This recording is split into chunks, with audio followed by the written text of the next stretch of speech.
This video is starting Module 3, Inputs and Tools, Chapter 4, Microeconomics for the CFA Institute Investment Foundations Program.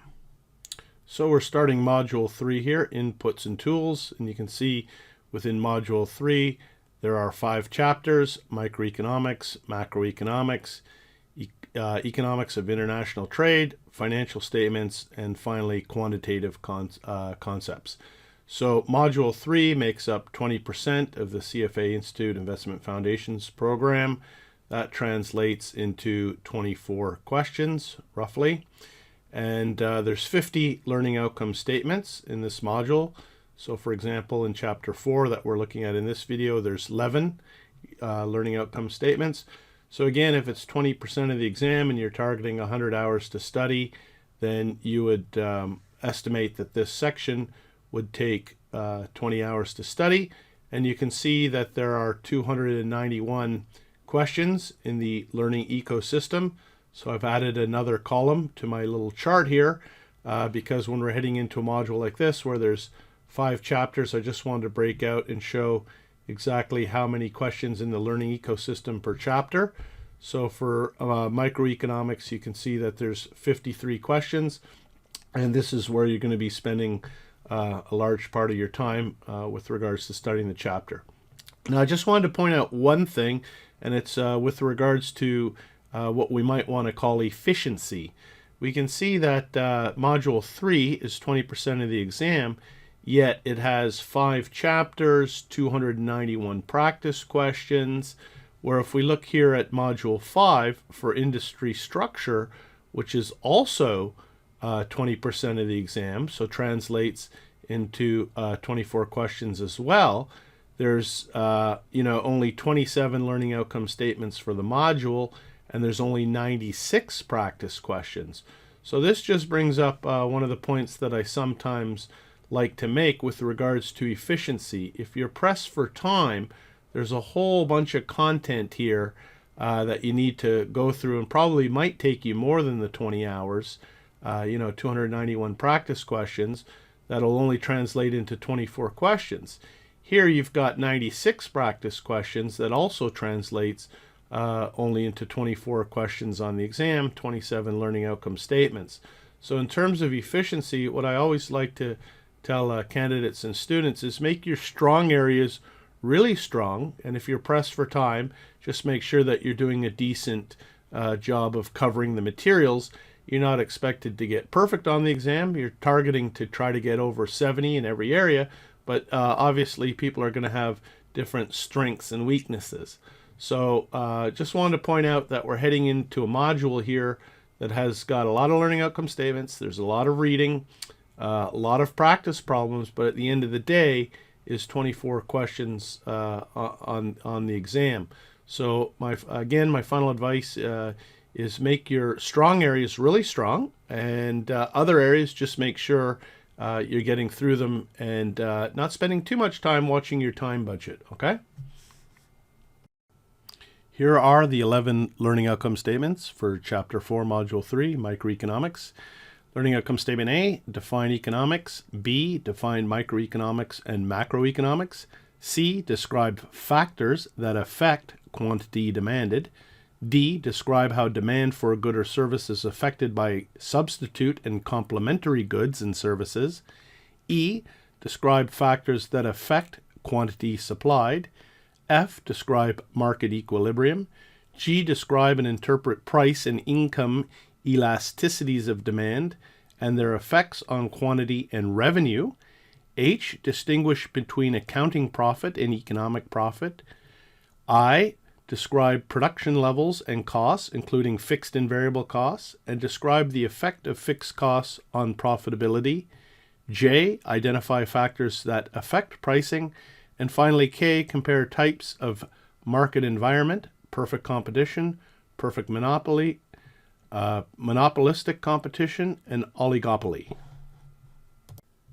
Learning outcome statement A, define economics. Economics is the study of production, distribution, and consumption, or the study of choices in the presence of limited or scarce resources. Individuals and organizations have numerous wants, An individual may want to buy a new automobile, to have more leisure time to pursue a hobby, or to be able to retire early. A city may want to build new schools, better recreation facilities, or a bigger industrial park.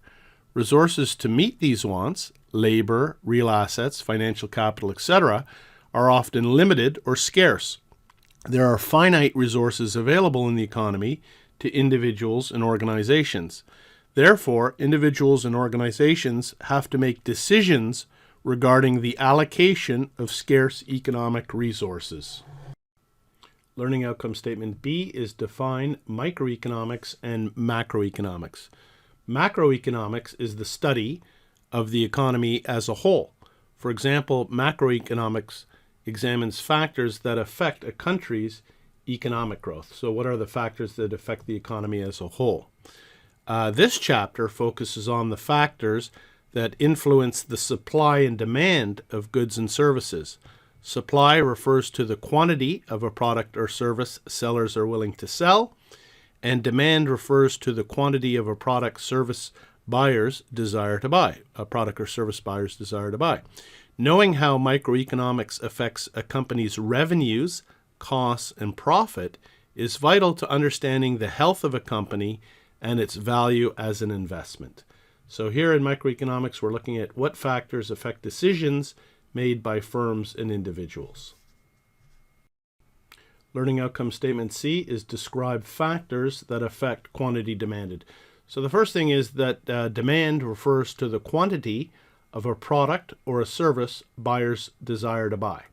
And it's logical that if the price of a product goes up, then consumers will normally buy less of a product, which leads us to the law of demand. And the law of demand states that quantity demanded and price of a good are usually inverse related. So as the price of a product or service goes up, positive price increase, then there would be a less amount quantity demanded, which is a negative. So you can see that the quantity demanded and price of a good are usually inversely related. If the price goes down, then the quantity demanded would go up.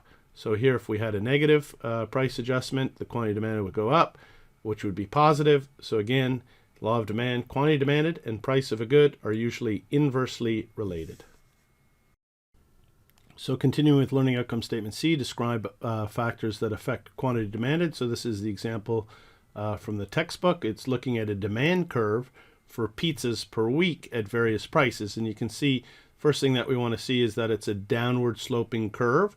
So as the price decreases on the y-axis, the x-axis, the quantity demanded increases. So individuals satisfy wants through the choices they make regarding scarce resources. Economists term this satisfaction of want as utility. Utility is a measure of relative satisfaction. Consumers derive utility or satisfaction from eating pizza. So according to the law of diminishing marginal utility, the marginal extra satisfaction consumers get from eating each additional unit of pizza diminishes as the total amount eaten increases. So a consumer may enjoy eating 1 unit of pizza in a week, but eating a second unit of pizza typically brings less satisfaction than eating the first unit. So as the satisfaction diminishes for each additional pizza unit demanded, it follows that the buyer will be willing to pay only a lower price. So the demand curve shows the quantities of pizza that a consumer is willing to buy at various prices over a given period, holding all other factors constant. Note that the demand curve slopes downward from left to right, indicating that as the price of pizza decreases, the quantity the individual is willing to buy. So we could see here at a price of $2.20, you're looking at wanting to eat 3.5 pizzas. Or at a price of $2.40, we're looking at quantity demanded being 3 pizzas, okay? So if the price of a pizza changes, there is a change in the quantity demanded, which is represented by a move along the curve. So one of the things that we're going to look at is movements along the curve, and movement later on we're going to look at actual movements of the entire demand curve. So you can see the important point here is that it's if the price changes, then there's a change in the quantity demanded, which is a movement along the demand curve. So as we pointed out, for example, here at a price of $3, the individual demands 2 units of pizza. But as the price decreases, you can see to $2.40, you can see that it increases to 3 pizzas. Okay, so note that when the only thing that changes is the price, the quantity demanded changes, but the demand curve itself does not change. Changes in the demand curve are based on factors other than the price of the product or service. And one of the things that we're going to look at, the big driver of changes in moving the demand curve would be income. Incomes, families and individuals, societies go up or it goes down. If income is rising, then you would expect that for each price, the quantity demanded at each price level is going to increase if income. So income is a factor. So just jumping into the learning ecosystem in the ebook here, Exhibit 3 in the chapter illustrates how a change in a factor that has made the product more attractive shifts the demand curve to the right from D to D1. So we can see we're going to take a closer look at the major factors that affect the demand curve. So you can see the first thing is the effect of income on demand. So a change in demand for a product resulting from a change in purchasing power is called the income effect. If the price of a product decreases, consumers will have more purchasing power. That is, although their income is unchanged, consumers can afford to buy more. Thus, the quantity of products purchased may increase. However, a change in consumers' income may shift a product's demand curve. So for most products, called normal products, if income increases, demand increases too. Meat is an example of a normal product in most emerging economies. However, for inferior products, the relationship works in the opposite direction. That is, demand for inferior products decreases as income increases.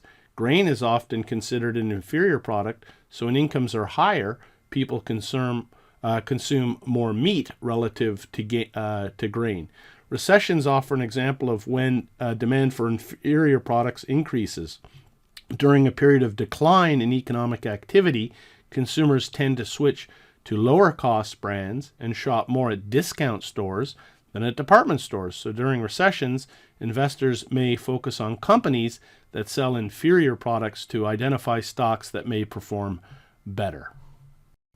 Just a quick graphic on the effect of income on demand, normal goods versus inferior goods. So we can see as income increases, the demand for normal goods should increase, but the demand for inferior goods will decrease, okay? And this is measured by income elasticity, which we're going to discuss later in the chapter. Here we're looking at 2 other factors that affect quantity demanded. So the first thing we looked at is income. But another factor that can affect quantity demanded is future prices.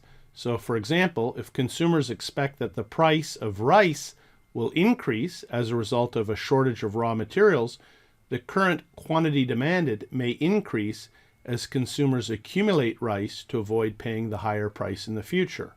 And another factor that can affect quantity demanded is general tastes and preferences.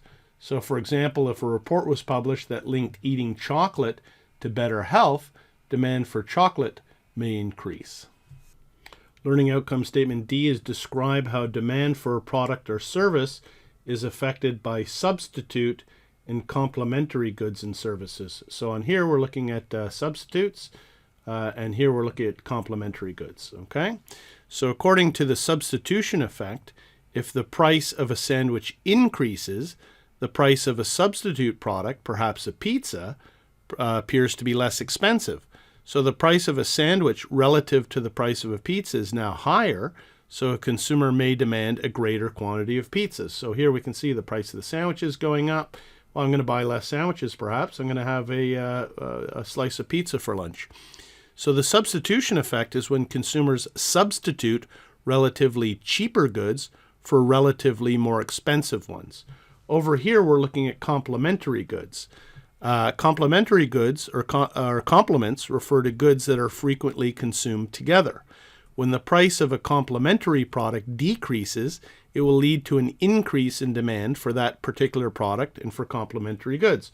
So here we're looking at a decrease in the price of ink cartridges for ink printers, and so it'll increase the quantity demanded of a complement, which is printing paper. So ink has become less expensive, I'm doing more printing, I'm going to demand more paper, so that's a complementary good. In another example, if you like peanut butter and banana sandwiches and the price of peanut butter decreases, you may not only buy more peanut butter, but also more bananas. Moving on now to Learning Outcome Statement E, describe factors that affect quantity supplied. So now we're looking at the supply curve, and the supply curve represents the quantities supplied at different prices. And you can see that it's upward sloping. So if we're looking here at supply curve S at this price, this is the quantity supplied. Of course, we always have price on the y-axis and quantity supplied on the x, okay? And as you increase the price, you could see here that the quantity supplied would also increase. So there's a positive relationship. So the law of supply states that when prices increase, the quantity supplied will increase. And next we look at shifts in the supply curve, so moving the curve from S to S1, and that occurs in response to factors other than the price of the good or service changing, such as changes in production costs, technology, and taxes. So for example, if there were changes that would decrease the production costs, then that would shift the supply curve, and for each price it would increase the quantity supplied. Continuing with shifts in the supply curve, so recall that on the y-axis we've got price, and on the x-axis we've got quantity, and the supply curve is upward sloping. And so we're going to look at three factors here that can cause shifts in the supply curve. The first factor is production costs, the second is technology, and the third is taxes. And all these factors can result in shifts in the supply curve either to the left or the right, not movements along the curve, okay? So the first, looking at production costs, increased production costs will result in reduced supply at every given selling price, and it will shift the supply curve to the left. So here we're going to mark that as S1, meaning that the company is willing to offer the same quantities at higher prices or equivalently smaller quantities at the same price, okay? So here we could look going across the price. At the same price here, the company is willing to offer less quantity, okay? If production costs decrease, a company will increase production for any given price, and the supply curve will shift to the right. So this would be S2, okay? So increase in production costs, shift to the left, and decrease in production costs, shift to the right. So again, it's going to be the same for both technology and taxes. If there's a new technology that reduces production costs, then it would be a shift in the supply curve to the right. Again, if we looked at decreasing taxes, that would shift the supply curve to the right. If we increase taxes, it would shift the supply curve to the left. Learning Outcome Statement F is describe market equilibrium. Market equilibrium is a state in the market when, at a particular price, no buyer or seller has any incentive or desire to change the quantity demanded or supplied, all other factors remaining unchanged. So as illustrated by the exhibit on this slide, the interaction between the demand and supply curves determines the equilibrium price of the product. Okay, so we've got our demand curve here, downward sloping, our supply curve, upward sloping, and you can see here where they intersect at this price, it's the equilibrium for the quantity demanded. Okay, price and quantity, where the equilibrium price is the price at which the quantity demanded equals the quantity supplied. Okay, so at any price above the equilibrium price, suppliers are willing to supply more of a product than consumers are willing to buy. A price that is higher than the equilibrium price may result in increasing inventories, which could then lead to suppliers cutting prices to reduce their inventories and thus move prices back to the equilibrium price. Okay. Conversely, if prices are below the equilibrium price, consumers will demand more of a product than suppliers find profitable to produce, and inventories will be depleted, which then allows suppliers to raise prices and increase production. The only price at which suppliers and consumers are both content with no desire to change the quantity produced or bought is at this equilibrium price.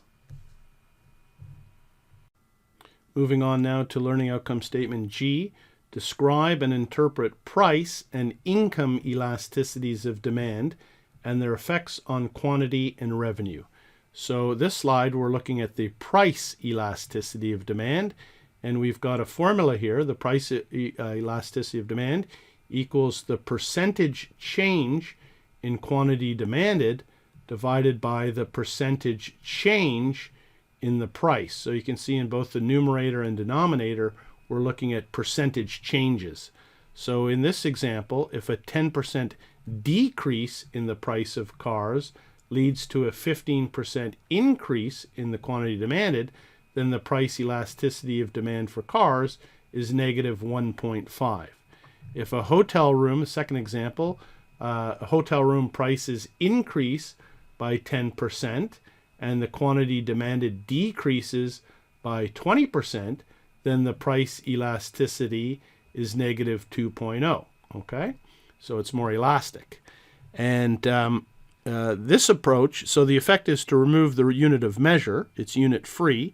As our other elasticity concepts, we're looking at the percentage change in demand resulting from a percentage change in price. And when we're looking at elasticities, there's the two elements that matter. Number one is the sign. Is it positive or negative? And what is the magnitude? In the previous slide, we calculated the elasticity, own price elasticity for cars as negative 1.5 and for hotel rooms as negative 2.0, which means that if the price went up, then the quantity demanded was going to go down, or if the price went down, the quantity demanded was going to go up. And we could see in both cases it was less than negative 1, which means those products and services are negatively highly elastic, which means for a given percentage change in price, that's the denominator, the numerator, the quantity demanded, will change by a greater percentage. So the change is in the opposite direction. That's why we have the, it's a negative. So if the own price elasticity equals negative 1, then it's negatively unit elastic. So for a given percentage change in price, the quantity demanded will change by the exact same percentage. So what that means, if the price of cars went down by 10%, then the quantity demanded would increase by 10%. It's equal, so it's negatively unit elastic. And if it's greater than negative 1, but less than 0, it's negatively inelastic, meaning for a given percentage change in price, the quantity demanded will change by a lesser percentage. This changes in the opposite direction. So using the same example, if the price of cars went down by 10%, the increase in the quantity demanded would be by a lesser amount, say 5%. Okay, so we would have a number that is greater than negative 1 and less than 0. You could see that that would be 0.05 divided by 0.10, and that is a negative and that's a positive. So that would equal negative 0.5, okay? So that is an example of negatively inelastic. Clicking on to the next slide, we can see here that now we're calculating above 0. So if it's greater than 0, then less than 1, we're positively inelastic. So for a given percentage change in price, the quantity demanded will change by a lesser percentage. And the change here, this is important, it's in the same direction. And if the own price elasticity equals 1, positive 1, it is positively unit elastic. So for a given percentage change in price, the quantity demanded will change by the same percentage. And again, it's in the same direction. That's why we're getting the same sign.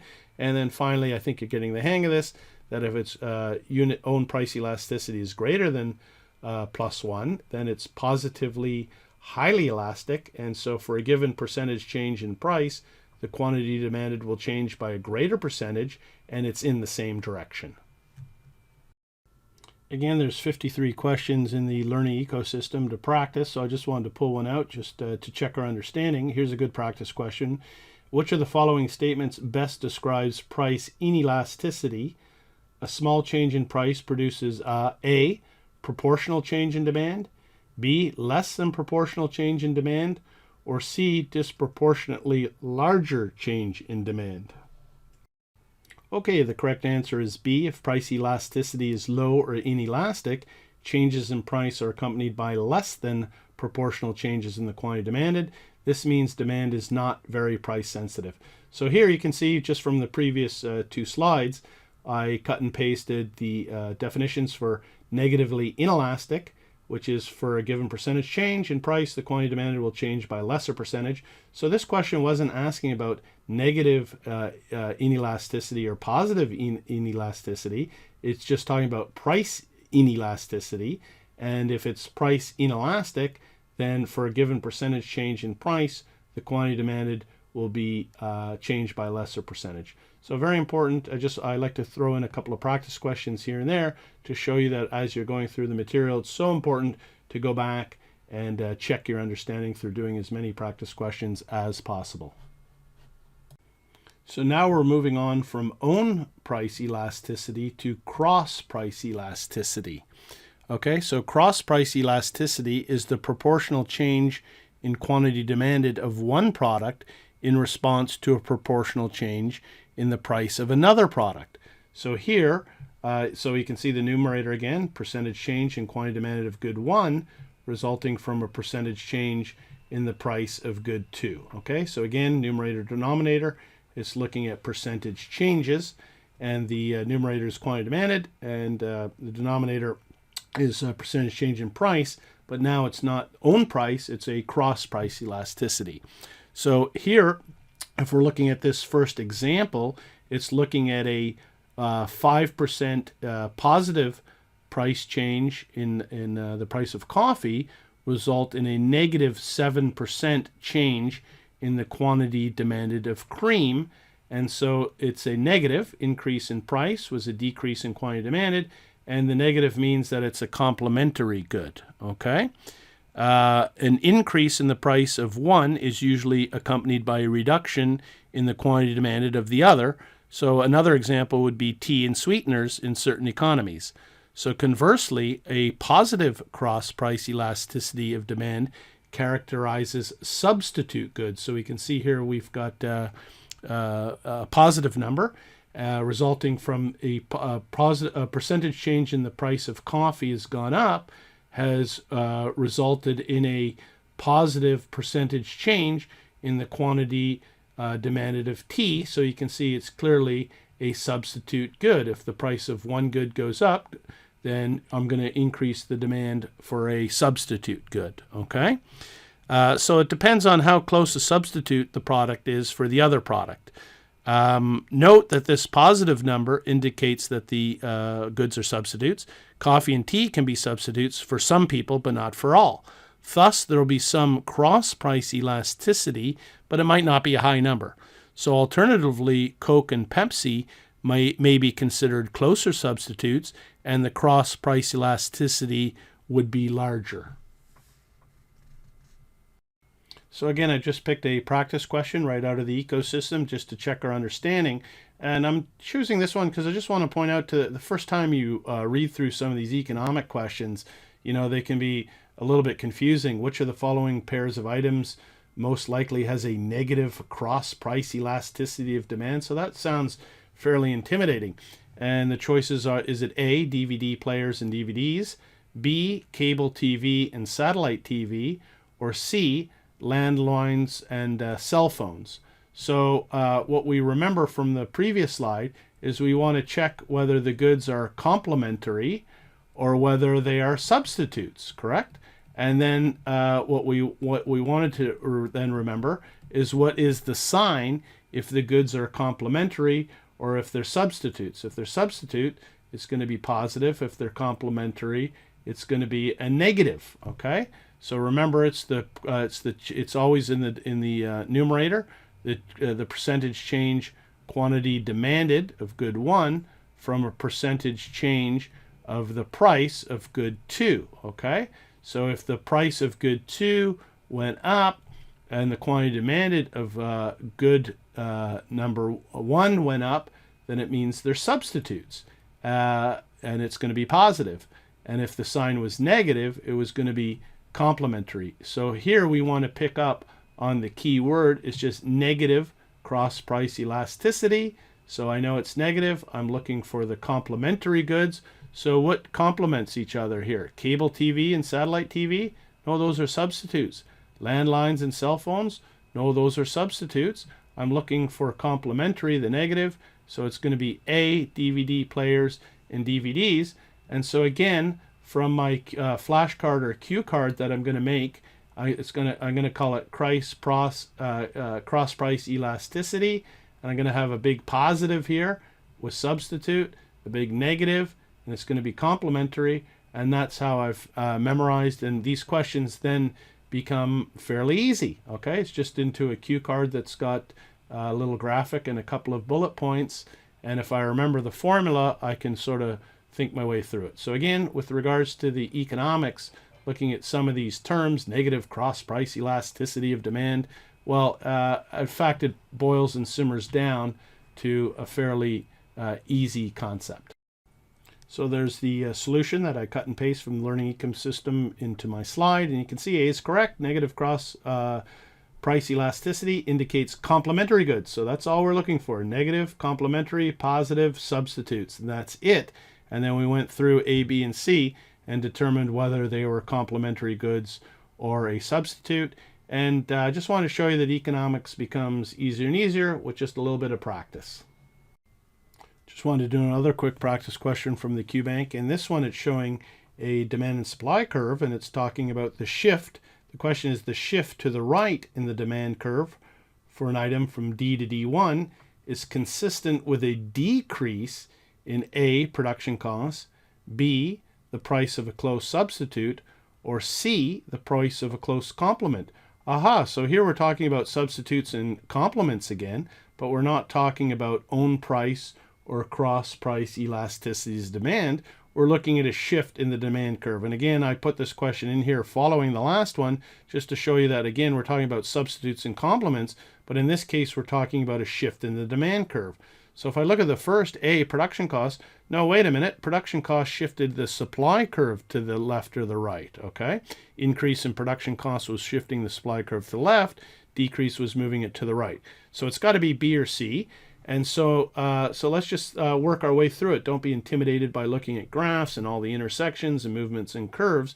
It's just saying that an increase in demand for a product or service consistent with a decrease in the price of a substitute or the price of a complement. So if there's a decrease in the price of a close substitute, so if the price of Pepsi goes down, do you think the demand for Coke would go up? No, I don't think so. But if it's the price of a close complement, so if the price of peanut butter went down, would I think the quantity demanded for jam would go up? Yeah. So I would think that the correct answer is C. So again, just wanted to use this practice question to illustrate a couple of points. Don't be intimidated by the curves, the graphs, the intersections. Just walk your way and talk your way through it, okay? And you'll see that the right answer should come out fairly logically. And indeed, we are correct. C is correct. A shift to the right in the demand curve is consistent with increased demand for the item. So this shift is likely to rise if the price of a close complement declines. In this example, for example, hot dog buns are a close complement to hot dogs. So a decrease in the price of hot dogs should lead to an increase in the demand for both hot dogs and hot dog buns. And just a quick thing, what else could shift the curve to the right? Other factors for demand is income effect. So if income was to go up, we would also see that demand curve shift to the right. So now we're moving on to income elasticity of demand. And you can see the formula for income elasticity of demand In the numerator, we've got percentage change in quantity demanded. That hasn't changed. But in the denominator, we've got percentage change in income now. So before we were looking at price elasticities, and we looked at own price and cross price elasticity, where in the denominator, we're looking at a percentage change in price, either of the same good or a different good. Now we're moving on to income elasticity of demand, okay? So this value is a measure of the impact of changes on income on quantity demanded when other things, such as the own price of a product and the prices of related goods, are held fixed. Most goods have positive income elasticities, meaning as consumers' income increases, they purchase a greater quantity of the product. So here we can see the normal goods, and it's a positive, it's above 1. We can see that for the positive change in income, there'll be a positive change in the quantity demanded. That's a normal good. And if it's above 1, that really means that we're looking at luxury goods. So as the percentage change in income increases, the percentage change in the quantity demanded is even more than that. So in that case, if income went up by 10% and the quantity demanded went up by 11%, we could see that that is greater than 1. That is a characteristic of a luxury good. On the other hand here, inferior goods is if a consumer purchases less of a product as income increases, then the income elasticity is negative and the goods are called inferior goods. So let's say that income has gone up by 10%, but the quantity demanded has gone down by 2%. That's a negative. We can see that it's the sign is going to be negative, and that's an inferior good. Income elasticities enable investors to distinguish between luxuries and necessities. A luxury product will usually have an income elasticity greater than 1, whereas a necessity will have an income elasticity of approximately 0. Demand will not change in income. So inferior goods and luxury goods items have their own considerations. The most commonly cited example of inferior goods are such staples as potatoes or rice. As consumers' income increases, they substitute more expensive and desirable goods such as fish and meat. Luxury items for which the income elasticities are greater than 1 may include foreign travel and golf club memberships. Notice that this definition is conditional because income elasticities will change for the same product, such as for cars, computers, and various leisure products as a society's income improves. Learning outcome statement H is distinguished between accounting profit and economic profit. Profit is the difference between the revenue generated from selling goods and the costs of producing them. The remainder can be thought of as a company's profit. Accountants and economists, however, differ in how they measure profit. Consider the owner of a restaurant in France. So we're going to go through this little example. So for a particular period, the restaurant had revenues of 5 million euros, and they had explicit costs of 3 million euros. So the accounting profit, which considers only explicit costs, is the 5 million in revenue minus 3 million of explicit costs. So we've got a accounting profit of $2 million. And so 2 million euros, sorry. And explicit costs are employee salaries, utilities, product costs, advertising expenses, etc. Our normal income statement. Economists, however, take a broader view of costs and deduct implicit costs from revenues to arrive at economic profit. The owner risks her capital by operating the restaurant. If it fails, she will lose all her money. So she could have used her skill and risked her capital differently. For example, assume that she could find employment, invest her capital, and have a return of 1.6 million euros. These would be the implicit costs, the return on the owner's capital, risk of capital, value of the owner time, etc. So we calculate the economic profit by looking at the accounting profit, which was the 2 million, but we're going to deduct the implicit costs of 1.6 million euros. So we have got an economic profit of 400,000 euros.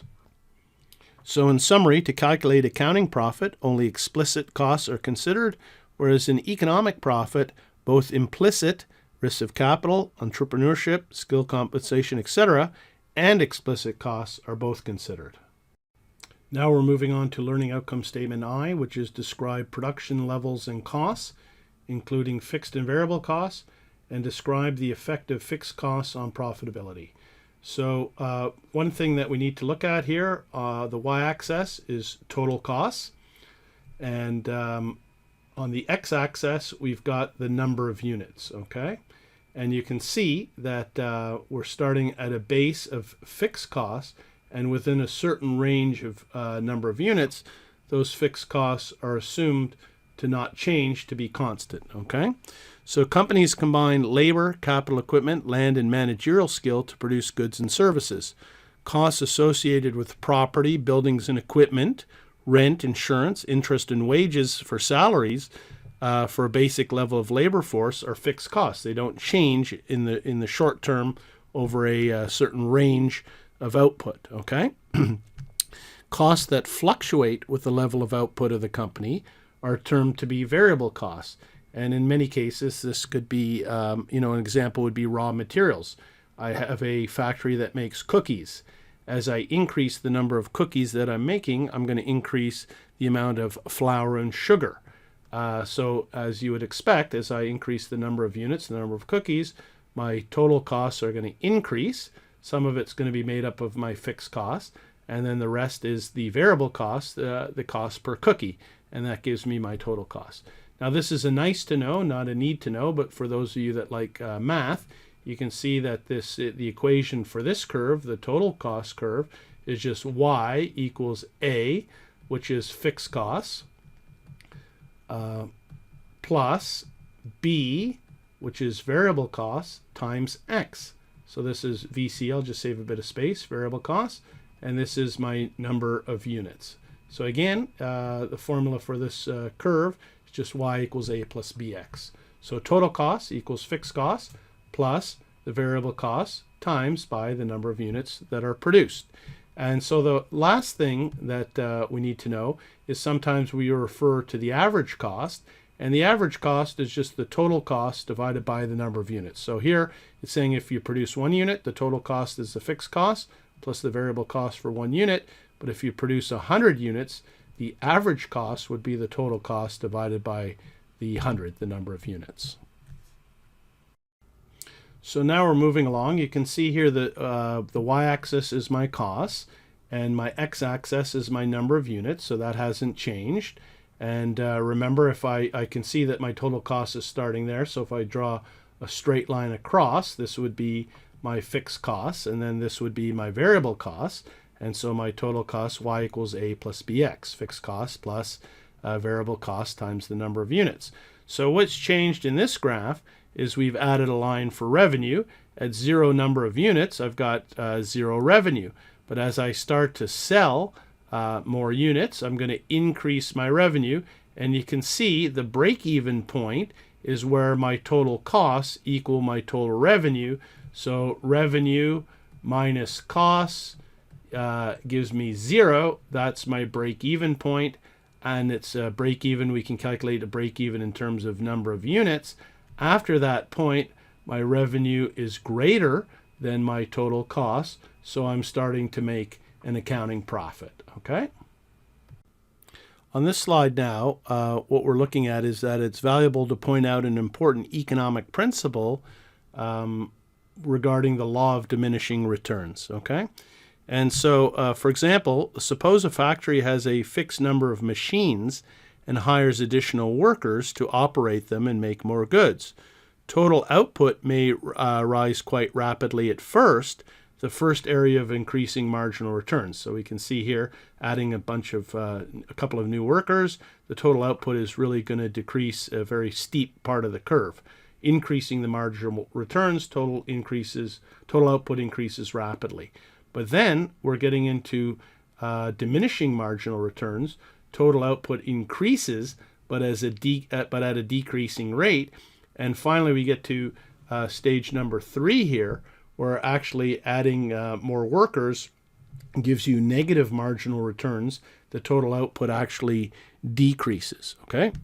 So, of course, in the long run, all factors of production can be changed, and some costs that are regarded as fixed become variable because a company can relocate its facilities or purchase new equipment, and some costs such as advertising may be fixed, but they're also discretionary, meaning that the company is not committed to the use of those goods or services. Okay, so in general, the law of diminishing returns, gains from adding variable inputs increase at a decreasing rate until full capacity is reached. Having employees work overtime increases labor costs and production. Okay, 2 more slides with regards to this learning outcome statement. I just want to point out this first sentence is a very important one. Now we're looking at operating leverage, okay? The effect of, and this is talking about the effect of fixed costs on profitability. So companies with high fixed costs relative to variable costs have high operating leverage. So you got to memorize that. High operating leverage means companies with high fixed costs relative to variable costs. So double star that, very important point. So for example, if production levels are very low for a steel mill, a factory or plant that produces steel, the fixed costs are massive relative to the revenues, and the steel mill will make a low profit or even suffer a loss. Okay, so it has high operating leverage. As production increases, variable costs will increase as a result of using additional inputs to the steel making process. But the total cost per unit of steel produced will decrease because average fixed costs will fall, and the steel mill will become increasingly profitable as output rises and its fixed costs are spread over more units. So the most important thing here, just to understand, high operating leverage means companies with high fixed costs relative to variable costs. So the last slide for this learning outcome statement is looking at maximizing profit, and the amount of money a producer receives for an additional unit is known as its marginal revenue, okay? And the general rule is that marginal cost or additional price per unit can be increased up to the point where that it equals the marginal revenue. So producing at the point at which marginal revenue equals marginal cost will in theory maximize profit. So that's just the important thing to understand from this slide. Marginal cost equals marginal revenue. That's the maximizing point for a company. Producing to the point at which marginal revenue equals marginal cost will in theory maximize profit. So now we're looking at learning outcome statement J, identify factors that affect pricing. So we're getting down to the last 2 learning outcome statements and the last 3 slides. It's been a bit of a longer video than we might like, but lots to learn with regards to microeconomics, okay? So factors that affect pricing, here we've got 4 factors. Number 1 is supply. Does it have a unique characteristic or not? Another factor affecting pricing is demand. If demand is greater than supply, competing goods will benefit. Number 3 is income levels and elasticity. That'll have impact on pricing. And finally, industry structure, which we're going to look at over the next 2 slides to finish the last learning outcome statement, also is a factor that can affect pricing. So now we're down to the last learning outcome statement K, which is compare types of market environment, which is perfect competition, pure monopoly, monopolistic competition, and oligopoly. So there's 4 industry structures here spread over the last 2 slides for this topic, okay? So this would be exactly how I would probably set up my own flashcard. I would have perfect competition, pure monopoly, monopolistic competition, and oligopoly all on one flashcard. And I would have some of the key words or key terms that are associated with that categorization. So with regards to perfect competition, there are many buyers and sellers trading at a uniform commodity. So that would be something like a uniform commodity would be something like sugar or oil, okay? There's little or no barriers to exit, and there's no single buyer or seller can affect the market price. That's perfect competition. When we contrast that to a pure monopoly, it's a single company that produces a product for which there are no close substitutes. So in the old days, if you looked at the 1960s in Canada, for example, the province where I live, Ontario, the telephone company Bell Canada had a pure monopoly because it was the single company that offered you a telephone line into your house. Now, of course, that's changed. You've got cell phones and different telecom providers in the same market. But in the old days, it was very expensive to install phone lines, so it was a government-regulated utility, okay, a telephone company. And there are significant barriers to entry, and that would a lot to do with, in the old days, would have been cost, okay? So it's a single company, produces a product for which there are no close substitute, and there are significant barriers to entry.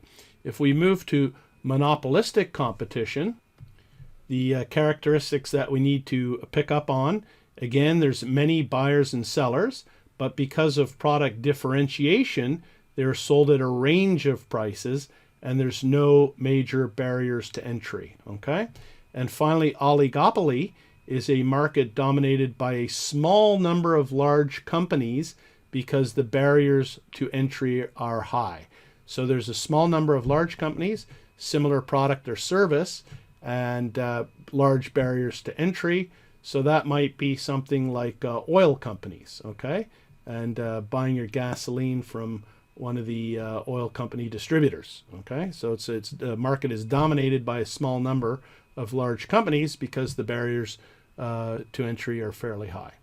And that is the last slide for the last learning outcome statement. I know it's been a bit of a long video, but that's the way it goes with microeconomics. There's a fair amount of content to be covered. That is the conclusion for this video on Module 3, Inputs and Tools, Chapter 4, Microeconomics of the CFA Institute Investment Foundations Program. Now the most important thing to do is to get into that learning ecosystem after you've done your readings and practice those practice questions as much as possible. When you get it wrong, look at the solution and go back to the text and make your own flashcards, etc. And good luck with that. Thank you.